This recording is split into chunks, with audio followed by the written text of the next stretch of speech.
Om Namo Bhagavate Vasudevaya. Om Namo Bhagavate Vasudevaya. Om, I bow to the Lord Vasudeva. Joy to you, friends. We're reading from the first chapter of the Bhagavad Gita, and I've been discussing the battle between the good side and the bad side. Not the battle itself, but the forces ranged against each other and the definition of those forces and their purpose. And then Arjuna says, alas, actuated by mere avarice to possess a kingdom, we are gathered here ready to kill our own kinsmen. Parenthesis, those tendencies in ourselves, which though harmful to our very peace of mind and inner happiness, are for all that members of our own family of consciousness. Arjuna continues, this act surely will involve us in great sin. I'm reminded of that song in Oklahoma where this girl is saying, I'm just a girl who can't say no. What you going to do when somebody starts acting flirty? Spit in his eye? This is the way reason works. It tries to bring a ridiculous thing. We'll be sinning if we kill our bad side. This is the mind comes up with the most fantastic arguments to keep you bound to delusion and bound to living in the wrong way. Well, I can't get rid of my own greed. After all, it's I who am greedy. It's my nature to be greedy. And if I were to destroy my nature, I would be less myself. I would be less conscious. I wouldn't be wholly me. These are the rationales that people play with and offer up to others to live in the wrong way. And you find this everywhere. People who drink but don't smoke, they say, well, it's true I drink, but at least I don't smoke. And people who smoke say, well, yes, I smoke a little bit every now and then, but at least I don't drink. And so they will always somehow try to find a buttress to defend their own delusions. And if they get too angry with other people, well, after all, I'm trying to help them, trying to show them that they're wrong, or whatever other reason or argument they come up with, because the arguments are just legion. You can't stop them. When you hear people gossiping unkindly about something, you find them always sort of as if trying to make you think that they're happy, but they're saying that because they know inside that they're not. And every one of these rationales inside it, the soul is just quietly watching and saying, okay, let's see. See when you change. Do you really believe what you're saying? Well, they'll shout the louder to howl down that rationale inside themselves that tells them they're not doing the right thing because they don't want to change themselves. It's too much trouble. It's too difficult. They'll blame everybody else. Anytime you find in yourself a tendency to blame others, look at yourself and see, why are you blaming them? You wouldn't even be blaming them if you didn't have a germ of that problem within yourself. We must overcome the tendency to find fault with others, because whatever we see in others, we have in ourselves, we can be sure. Yes, a wise man will see those faults, but he won't be disturbed by them. It's the fact that others get your goat that shows there's a goat there to be gotten. Is when people are unkind, that's when they get upset by other people being unkind. If you're really compassionate, if you're really kind, you'll see that, well, people are that way. People will persecute you. Yes, of course they will.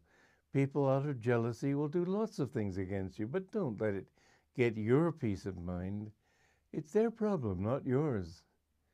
How many people, when you try to do good, will do their best to pull you down? Don't get upset by them, because if you do, you'll be in their boat also. And so Arjuna's tendency to say, oh, and mind you, this is not Arjuna. He's speaking on behalf of you, me, the devotees, those who are trying to find truth. You will see that these faults are in all of us as long as we're working with them and have not yet overcome them. You will express pride. Well, I'm not really proud. I'm just aware.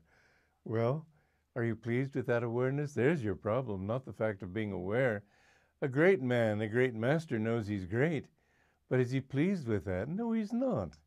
He knows that God is the one who's great. God is the doer.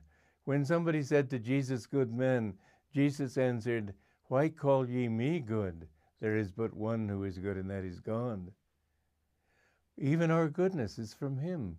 In fact, we are good to the extent that we have removed one of those koshas, or sheaths, that prevent us from being that way. There are three qualities, and we're going into this more deeply later in the Gita. Three qualities that the mixture of all three is what makes this great delusion. The Maya, the Dvaita, the duality, and then the three gunas, or qualities. The darkening quality is that with people who have such a sheath over their mind that they can't think in terms of intelligence. They're only thinking in terms of pleasure of the body, and this is their definition of happiness: having a good time, getting drunk, going to parties, or whatever oafish pleasures they may involve in. But when that sheath is removed, then there is the Rajasic, Rajaguna it's called. Later in the Gita it says that I am in nature as the smoke is hidden, as the fire is hidden by smoke, as the rust hides the image of a mirror, as a baby is hidden in the womb, as the embryo is hidden in the womb. And he's talking of these three gunas. The first guna is sattva guna, where there's a little smoke over the fire, a little smoke of ego, but a little puff of meditation, and it will be vanished. Then there is the Rajaguna, which is active, and you're always wanting to do something, a little bit of hard work, and you can get rid of that rust and see the image of your true self.